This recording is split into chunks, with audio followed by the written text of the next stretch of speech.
요한복음 5장 1절에서 9절입니다. 요한복음 5장 1절에서 9절 말씀을 교독하겠습니다. 하나님의 말씀입니다. 그 후에 유대인의 명절이 되어 예수께서 예루살렘에 올라가시니라.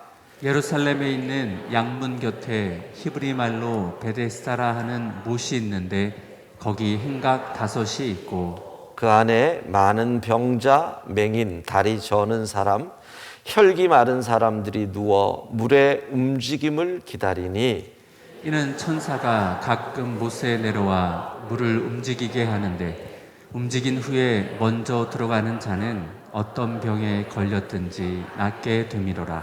거기 38회 된 병자가 있더라. 예수께서 그 누운 것을 보시고 병이 벌써 오래된 줄 아시고 이르시되 내가 낫고자 하느냐. 병자가 대답하되 주여, 물이 움직일 때에 나를 못에 넣어주는 사람이 없어 내가 가는 동안에 다른 사람이 먼저 내려가나이다. 예수께서 이르시되 일어나 내 자리를 들고 걸어가라 하시니 함께 읽습니다. 그 사람이 곧 나아서 자리를 들고 걸어가니라. 아멘. 예루살렘에 내려오는 전설 가운데 베데스다 연못에 있는 전설이 있습니다. 이제 갑자기 연못 표면이 움직이면 사람들이 눈에 보이지 않지만 지금 천사가 내려왔다. 후대에서는 거기가 온천 지역이라서 지금 온천이 올라와서 이 수면이 움직이는 것이다, 이런 말을 하기도 하지만 어쨌든 그 시절에는 그 물의 움직임을 보고 가장 먼저 들어가는 사람은 어떤 병이라도 나았다라는 얘기죠. 베데스다 연못의 전설은 정말 불공평한 전설입니다. 왜냐하면 생각해 보세요.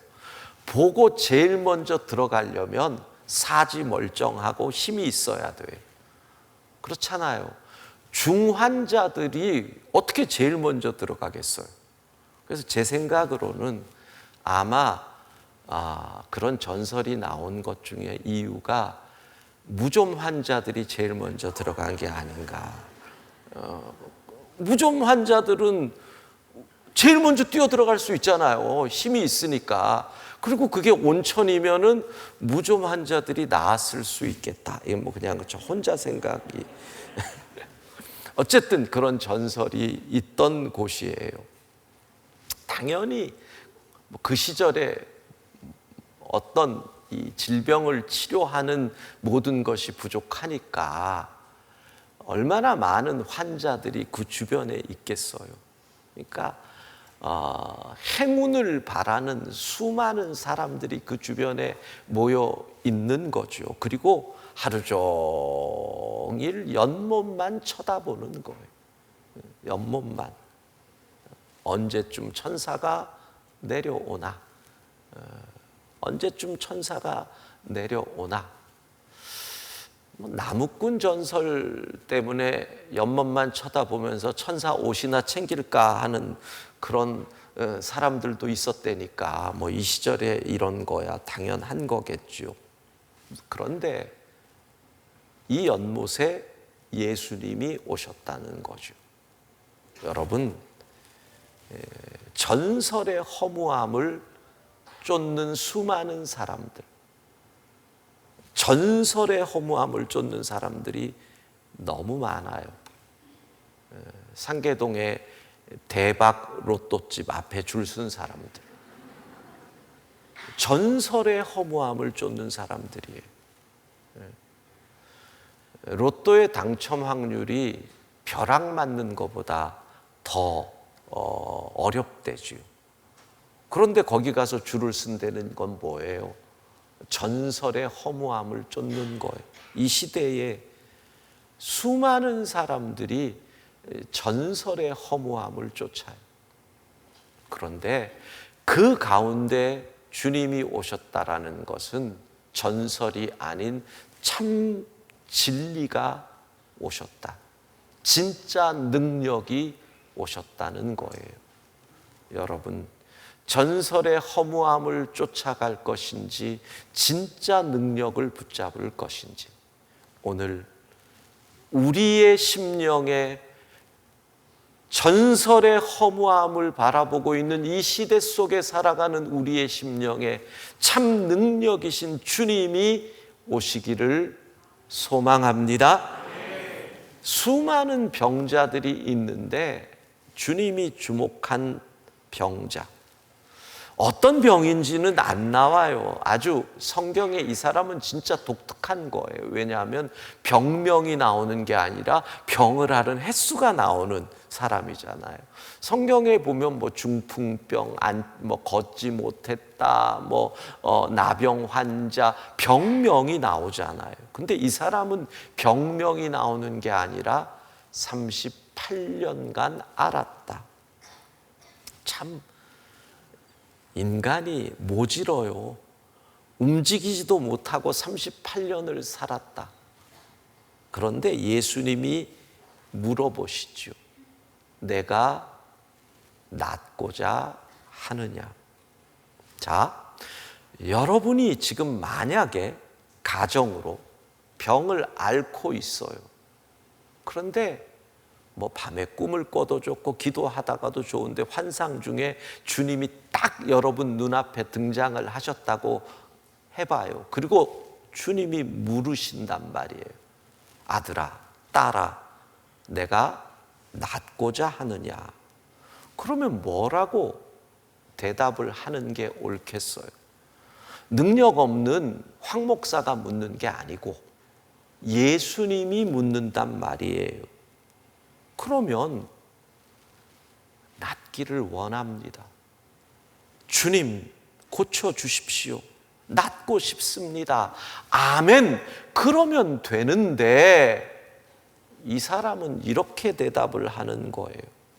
저는 몸이 제대로 움직이지 못합니다. 연못에 물이 동하면 누군가가 나를 도와줘서 먼저 연못에 놓아주는데 아무도 날 도와주지 않습니다. 김병에 효자 없다고 자식도 도망가고 마누라도 일찍이 사라졌습니다. 제가 뭔 죄를 지었는지 억울합니다. 병 걸린 것도 억울한데 나 같은 놈 아무도 도와주지 않습니다. 신세 타령을 하고 있다는 거예요. 여러분, 근데 이 사람 말이 진짜 웃기는 거예요.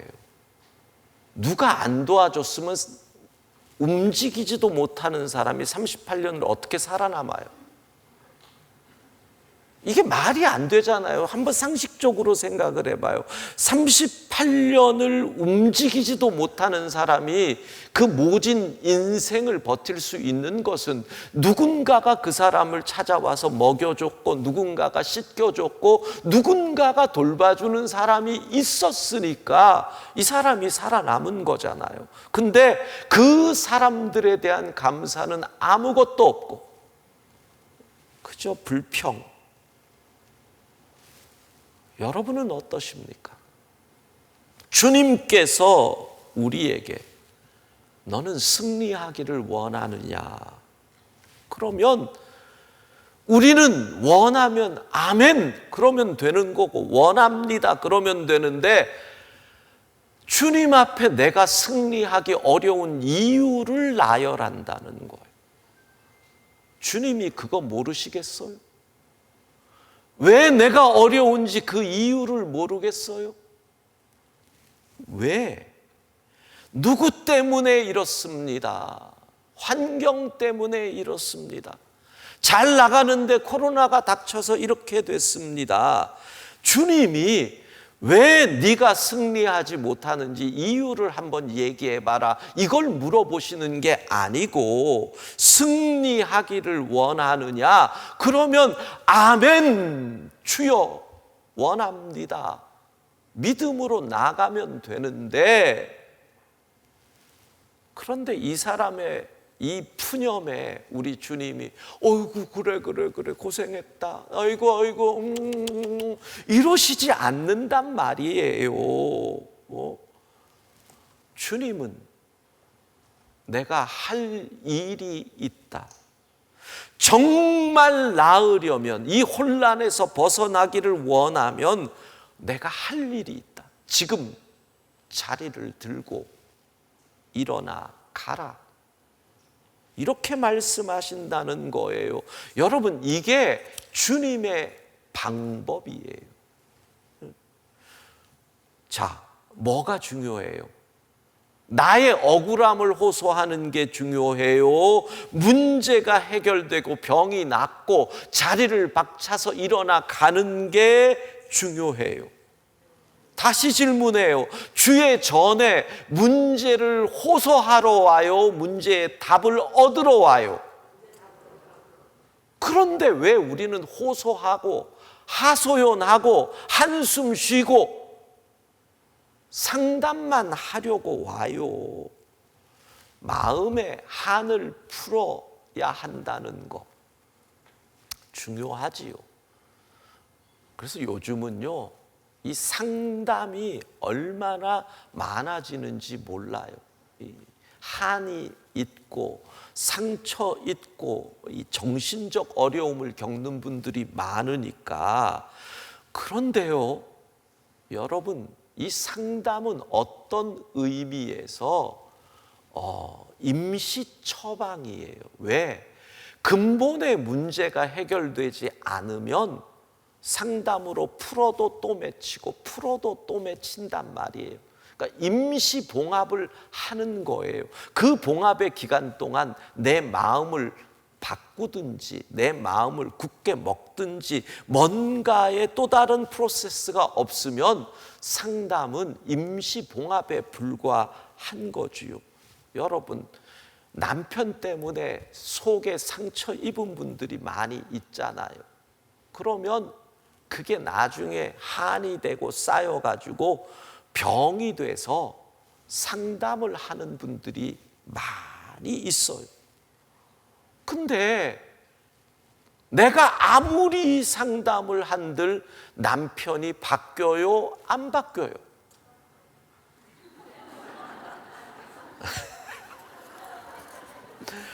제가 묻는 것은 현실에 대한 답을 원하는 거지 여러분이 바라는 답을 원하는 게 아니에요. 예. 그런데 남편이 바뀌면, 문제가 해결되면 속은 풀린단 말이에요. 우리가 주님 앞에 나오는데 상담하듯이 속풀이 하려고 교회 오는 분이 있다는 거예요. 38년 된 이 병자가 건강을 회복해야 되는데 주님 앞에 나왔는데 걸림돌이 무엇이냐? 다른 게 아니에요. 누구도 나를 도와주지 않았습니다. 원망. 나는 버림받았습니다. 자기 비하. 그의 과거 38년이 그의 마음을 확 움켜쥐고 있는 거예요. 그러니 이게 해결이 안 되는 거지요. 이 마음을 얽맨 이 과거가 그의 행복의 길을 막고 있더라는 거예요. 기억하십시오. 마음의 실타래를 풀지 않으면 행복은 결코 우리에게 오지 않습니다. 시작. 마음의 실타래를 풀지 않으면 행복은 결코 우리에게 오지 않는다. 자, 오늘은 그래서 우리가 마음의 실타래를 푸는 시간입니다. 그러니까 우리의 마음에 엉킨 실타래가 과연 무엇일까? 다 마음의 실타래는 과거에서부터 옵니다. 과거에 생긴 어떤 일, 과거에 생긴 사건, 과거에 받은 상처. 그러니까 첫 번째가 이겁니다. 과거의 실패로부터 오는 자기 비하. 나는 별 볼 일 없다고 생각하는 겁니다. 아이들 가운데서도요, 몇 번의 실패 실패로 생긴 상처로 자기 비하에 빠진 아이들이 있습니다. 대학 입시에서 몇 번 실패를 한 다음에 완전히 열등감에 사로잡힌 아이들도 있고요.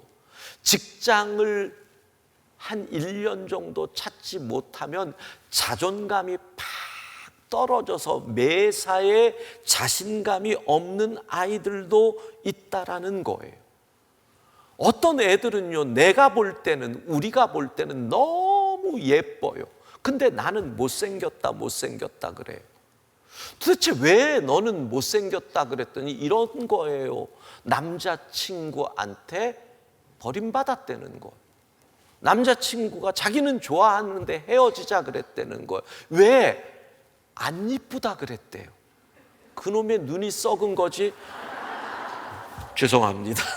아니, 그런데 이러고 났더니 얘가 자기는 이쁘지 않다라고 하는 게 완전히, 그래서 머리를 이렇게 내리고 얼굴을 가리고 사람을 안 만나려고 하는 거예요.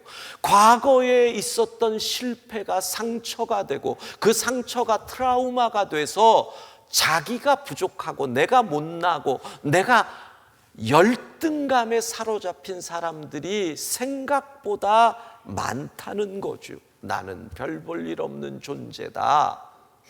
또 하나의 실타래가 역시 과거에서부터 오는데, 두 번째는 과거에 받은 상처에서부터 오는 원망에 사로잡힌 사람. 첫 번째가 열등감으로 나를 실타래로 얽어맨다면, 두 번째는 이건 원망이죠. 열등감은 자기 자신을 향한 거고, 원망은 외부를 향하여 나아가는 것이지요. 아픔에서 오는 원망이에요. 내가 이렇게 된 것은 누구 탓이다라는 거지요. 특별히 불공평한 처우를 받은 경험이 있는 사람들, 그 결과로 아픔을 겪은 사람들은 심한 원망의 실타래에 얽혀 있는 경우가 많다는 겁니다. 그러니까 오늘 본문의 병자처럼 그럴 거예요. 38년이나 되니까 뭔가 해소해야 할 게 있어야 되니까 누구 탓, 아무도 도와주지 않았다, 이렇게 원망함으로 자기를 버텼는지 모르죠.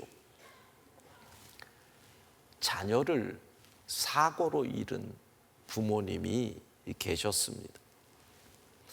자녀를 잃는다는 고통이 얼마나 큰지 말로 할 수 있겠어요. 그러니까 많은 분들이 그분들을 위로하려고 와서 도와주고, 사실 그래요. 근데 그런 상처와 아픔이 있을 때 누가 위로해 주는 게 귀에 안 들리죠. 누가 격려해 준다고 해서 그게 위로가 되지도 또 않고, 때로는 이제 그만 좀 나를, 네가 와서 위로하는 게 자꾸 더 생각나게 한다, 이런 마음이 들 때도 있습니다. 그런데 그 마음에 뭐가 있느냐면, 누가 나의 고통을 알까? 누구도 나의 고통을 몰라.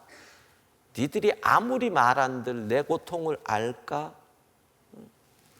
그러니까 오는 사람들이 계속 오니까 힘들고 그러는 마음에 이런 식으로 반응을 했다는 거예요.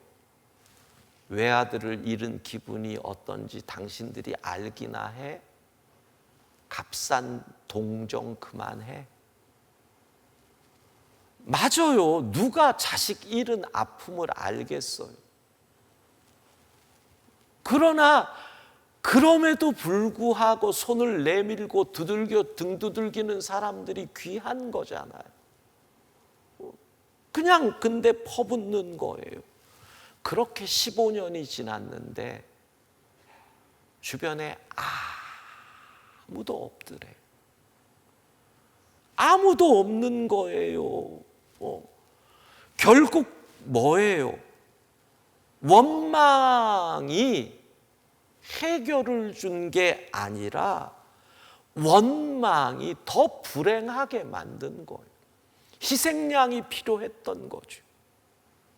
여러분, 마음의 실타래를 풀지 않으면 우리는 결코 행복할 수가 없는 거예요. 그래서 오늘 마음의 실타래를 푸는 3가지의 비결을, 우리 과거를 풀고 넘어가자는 거예요.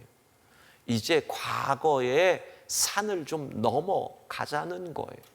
언제까지 그 일 때문에, 이미 그 일로 아픈데 그걸로 언제까지 불행하게 살 거냐고요. 누구 탓이냐, 그거 넘어가자는 거죠. 오늘 이 시간 우리의 과거에서 자유해지는 시간이 되기를 바랍니다.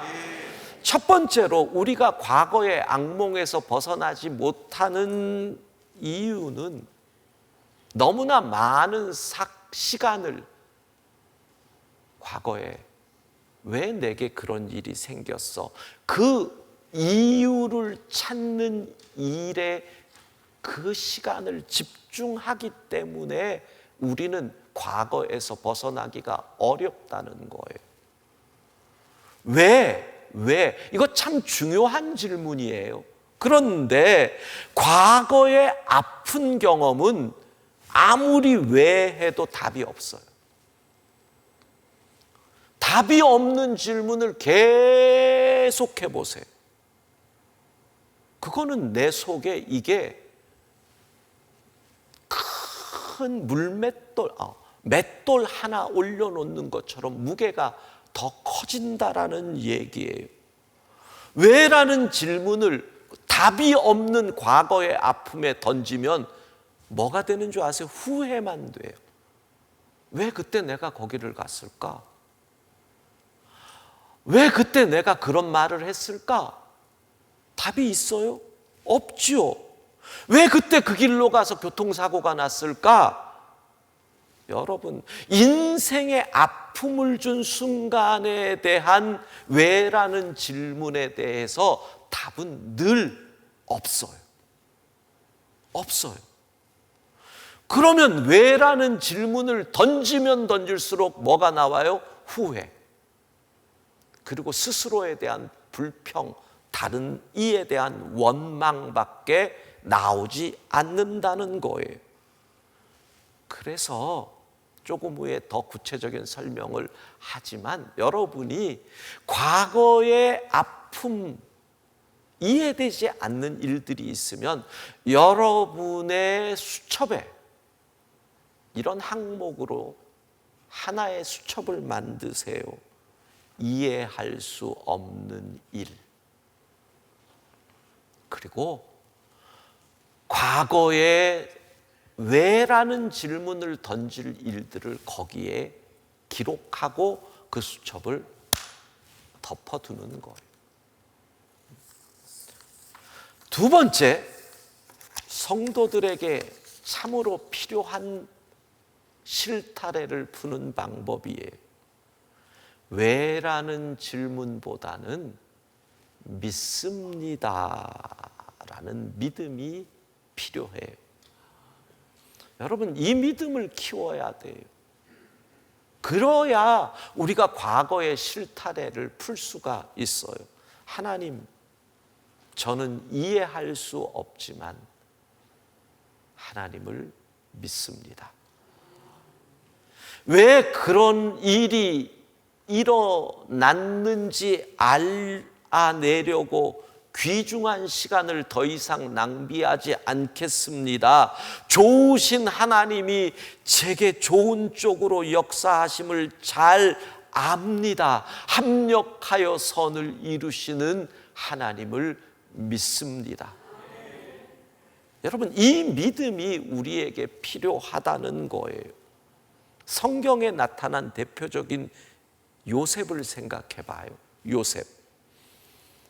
요셉처럼 억울한 인생이 어디 있겠어요? 자, 형들의 질투로 노예가 되었지요. 요셉이 거기서 18살 어린 나이에 노예로 끌려가면서 왜 내가 이렇게, 왜 형들이 나를, 답이 있겠어요? 답 없어요. 노예 생활하다가 살만해졌는데 억울한 누명 쓰고 또 감옥에 들어가요. 왜? 내가 뭘 잘못했지? 여러분, 요셉이 잘못한 거 하나도 없잖아. 근데 감옥에 들어갔어요. 거기서 왜 답이 나오겠어요? 답이 안 나온단 말이에요. 왜 이걸 붙잡았으면 그는 답을 못 찾고 아마도 하나님을 원망하다가 그 인생을 끝냈을 거예요. 그런데 훗날 요셉의 고백이 뭔가요? 그를 죽이려고 했다가 노예로 판 형들에게 요셉이 이렇게 얘기해요. 창세기 45장 5절 같이 읽습니다. 당신들이 나를 이곳에 팔았다고 해서 근심하지 마소서, 한탄하지 마소서. 하나님이 생명을 구원하시려고 나를 당신들보다 먼저 보내셨나이다. 아멘. 여러분, 지금 하나님을 믿으면 잘 들으세요. 지금 왜가 아니라 하나님을 믿으면 훗날 어느 날 그 이유를 알게 될 줄로 믿습니다.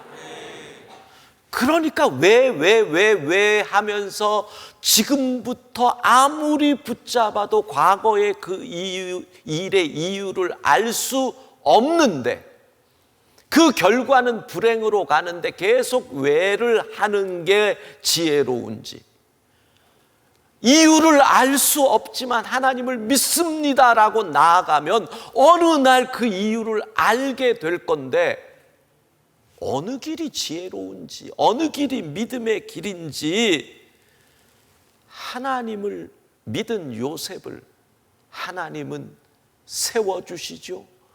애굽의 총리로 삼으시지요. 훗날 그 이유까지 깨달아 알게 하시지요.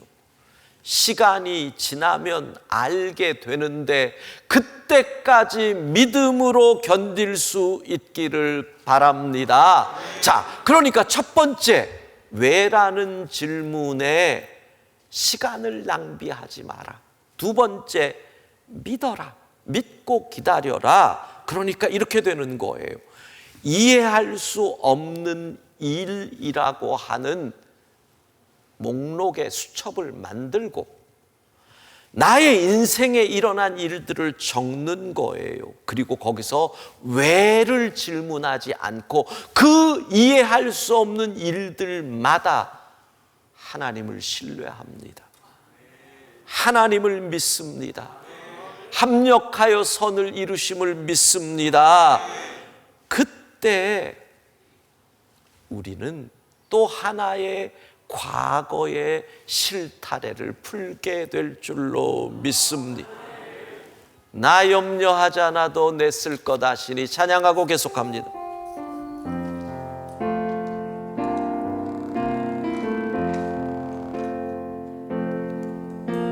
나 염려하지 않아도 내 쓸 것 아시니 나 오직 주의 얼굴 구하게 하소서. 다 이해할 수 없을 때라도 감사하며 날마다 순종하며 주 따르오리라. 다시 한번 나 염려하지 않아도 내 쓸 것 아시니 나 오직 주의 얼굴 구하게 하소서. 다 이해할 수 없을 때라도 감사하며 날마다 순종하며 주 따르오리라.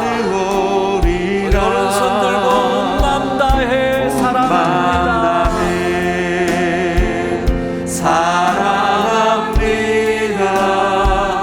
온 맘 다해 주 알기 원하네. 내 모든 삶 당신 것이니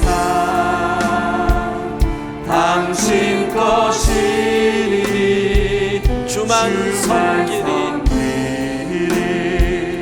온 맘 다해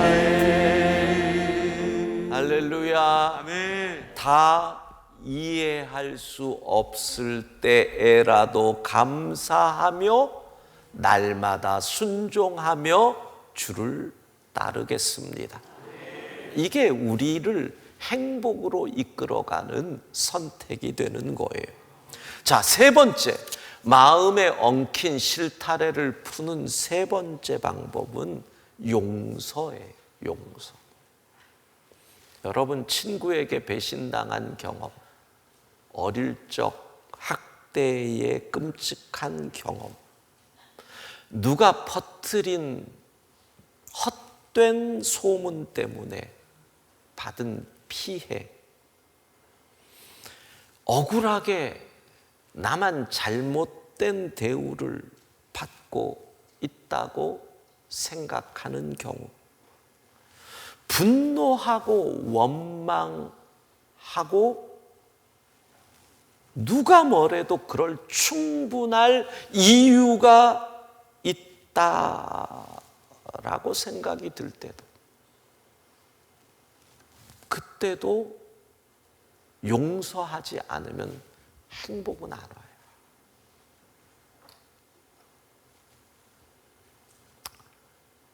오늘 아침에도 어느 총회 모임이 있어서 추천 모임을 갔는데 어느 목사님이 자기가 알던 후배 목사가 겪은 일을 얘기를 하는 거예요. 목회를 너무 잘했대요. 그래서 한 6, 700명 모이던 교회가 몇 년이 안 돼서 교인도 한 1,500명 정도 모이고 너무너무 잘했대. 그런데 그 목사님을 내보내려고 여러 이유는 있었겠죠. 근데 다 생략하면 갑자기 SNS에 목사님이 이런 문제가 있다, 이런 문제가 있다, 이런 문제가 있다 막 글이 올라오기를 시작을 하더래요. 목사님이 교회와 상의 없이 어디에다가 헌금을 보냈다, 허락 없이 뭘 했다 이런 게 막 SNS에 막 올라오기를 시작을 하더래요. 그러는데 그런 와중에 그 목사님의 자녀가 사고가 나서 또 세상을 떠났대요. 그런데 또 그런 글이 올라오더래요. 봐라, 하나님이 그렇게 목사가 죄를 하니 벌을 준 거다. 재직회를 하는데 막 손을 들고 공격하고 목사가 이런,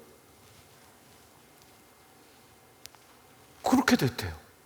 그래서 그냥 그런 상황에 하고 교회를 사표하고 그만두었대요. 그리고 한 달도 안 돼서 다 헛소문이고 거짓인 게 다 드러났대요. 하나도 옳은 게 없었대요. 그리고 그분은 떠난 거예요. 그래서 공황장애까지 왔다. 와, 그런 얘기를 들으면 얼마나 억울해요. 이유는 딴 게 아니더라고요. 보니까 몇몇 분들이 다른 목사님 불러오려고 그런 일을, 결국은 그거더라고요. 와, 용서가 될까요? 심지어는 자식이 죽은 것까지도 가지고 그렇게 했는데 용서가 될까요?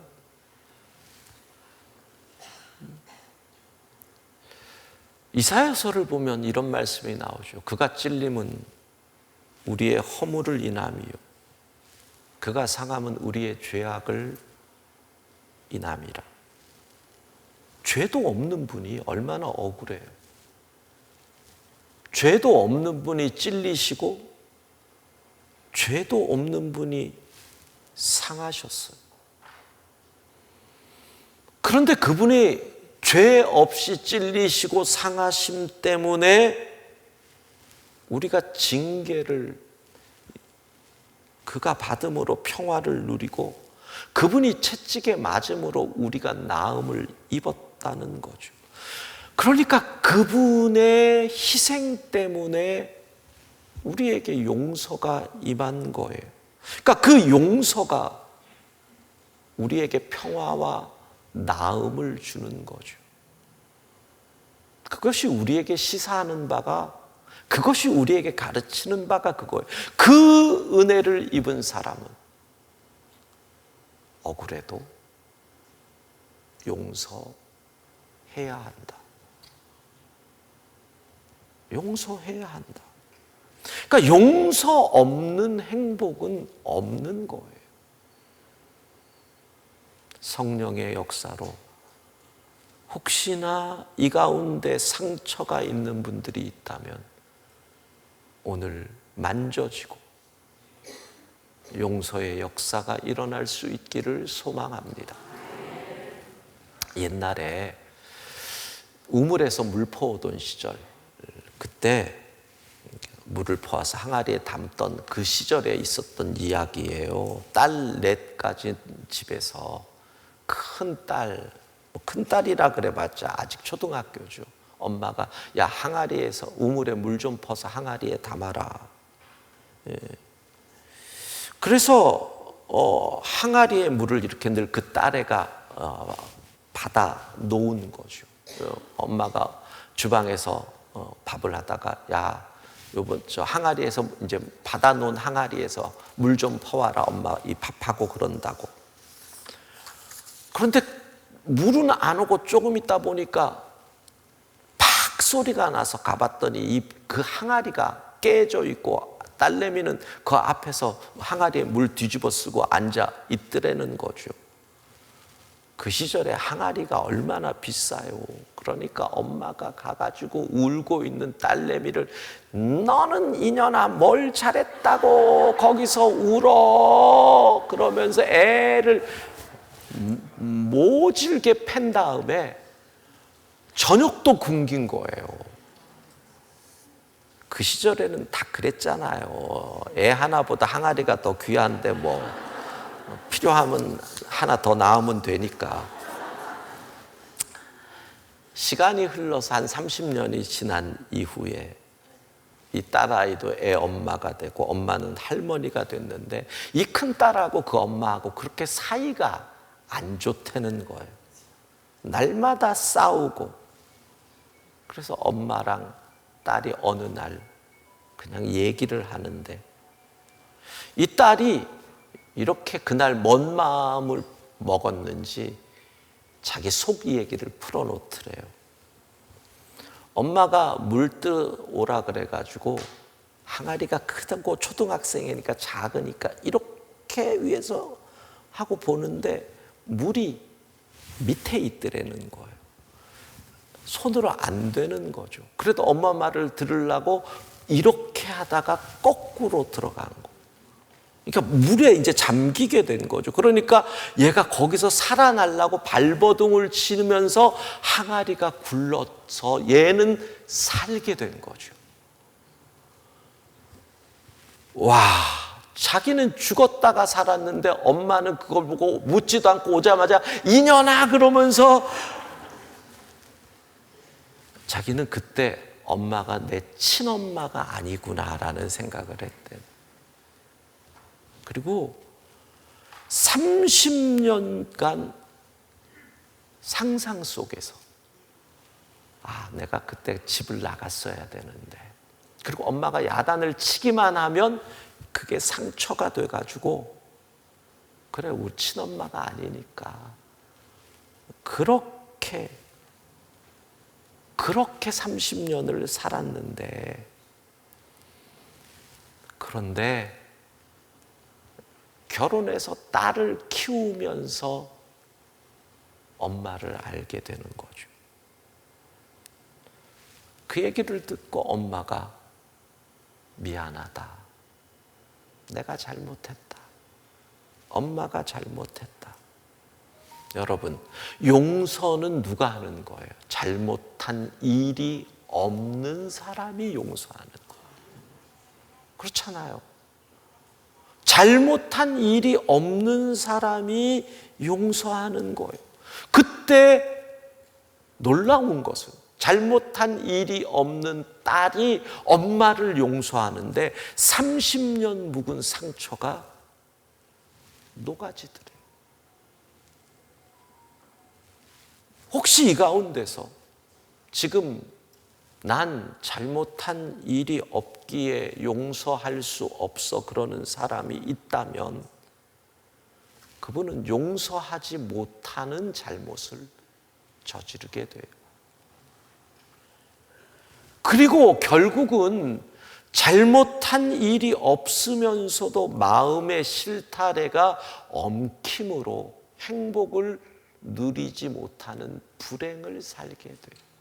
그러니까 나는 잘못한 일이 없는데 용서를 못하는 잘못을 범하게 되고, 용서를 못함으로 내 속에 상처가 계속 나를 아프게 하니 나는 더 불행해요.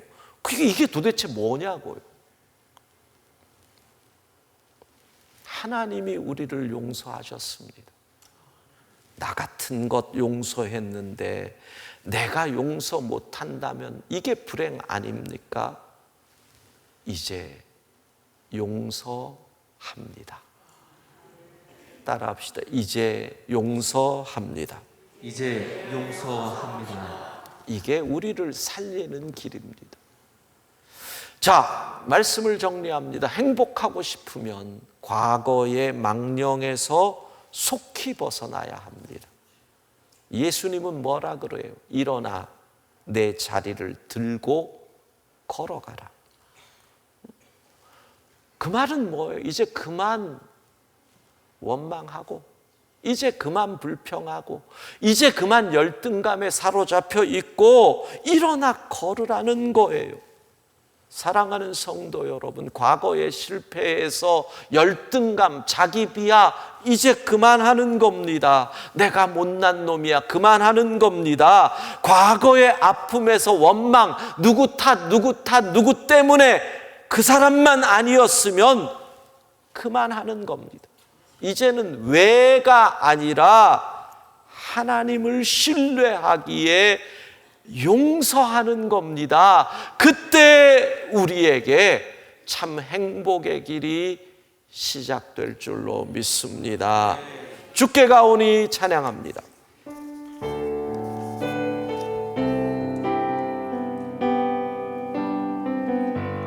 주께 가오니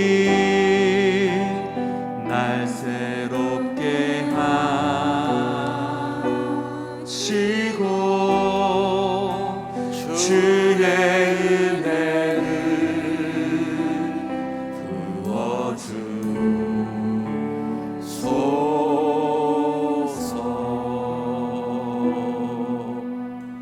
내 안에 발견한 나의 연약함 모두, 내 안에 발견한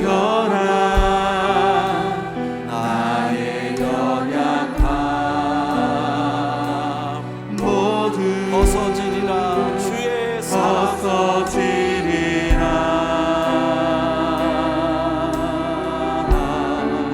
주의 사랑으로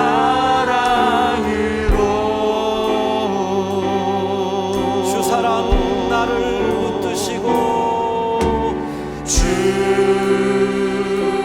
사랑 나를 붙드시고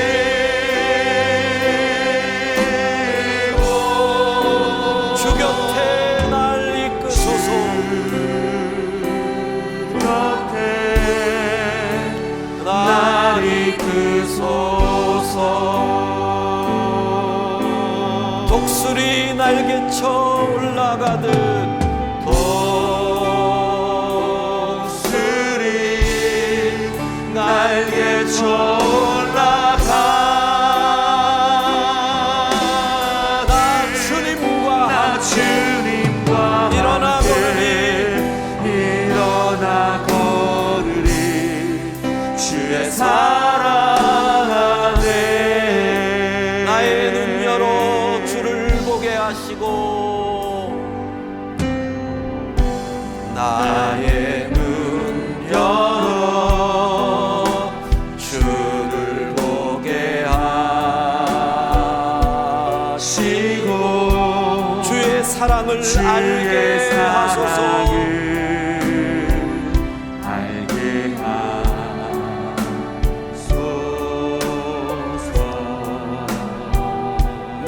나의 삶에 주 뜻 이루어지도록 매일 나의 삶에 주 뜻 이루어지도록 새롭게 하소서 새롭게 하소서 새롭게 하소서 새롭게 하소서 새롭게 하소서 주의 사랑으로 주의 사랑으로 우리 오른손 들고 찬양합니다. 주 사랑 나를 붙드시고 주 사랑 나를 붙드시고 주 곁에 날 이끄소서 주 곁에 날 이끄소서 독수리 날개쳐 올라가는 독수리 날개쳐 올라가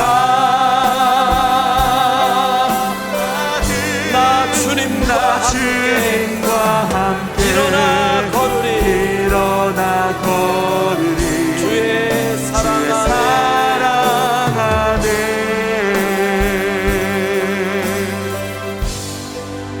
제가 기도하고 축도한 후에 또 함께 기도할 시간을 가질 것입니다. 바쁘신 분들은 먼저 축도 후에 가셔도 되고 그렇지 않은 분들은 함께 오늘 주어진 제목으로 기도할 것입니다. 기도하겠습니다. 자비하신 하나님, 과거의 상처, 과거의 실패의 아픔, 그것이 우리를 열등감으로, 원망으로 우리의 삶을 엉키게 하고 과거에 붙들어 매고 있는 것은 아닌지 오늘 우리를 보게 하옵소서. 하나님, 일어나 내 자리를 들고 걸으라. 과거를 끊고 이제는 왜가 아니라 믿고 용서하고 하나님의 은혜를 힘입어 독수리 날개쳐 올라가게 하옵소서. 우리 안에서 발견된 모든 연약함이 벗어지게 하옵소서. 주님과 함께 일어나 걸을 줄로 믿습니다. 하나님, 이제는 과거가 아니라 오늘을 살며 미래를 바라보게 하옵소서. 예수님 이름으로 기도합니다. 지금은 우리 주 예수 그리스도의 은혜와 하나님 아버지의 무한하신 사랑하심과 성령의 감동, 교통, 충만하심이 오늘 과거의 모든 얽힌 것들을 삶의 매듭을 풀고 미래를 향하여 나아가는 모든 주의 자녀들 위해 이제로부터 영원까지 함께 하시기를 간절히 축원하옵나이다. 아멘.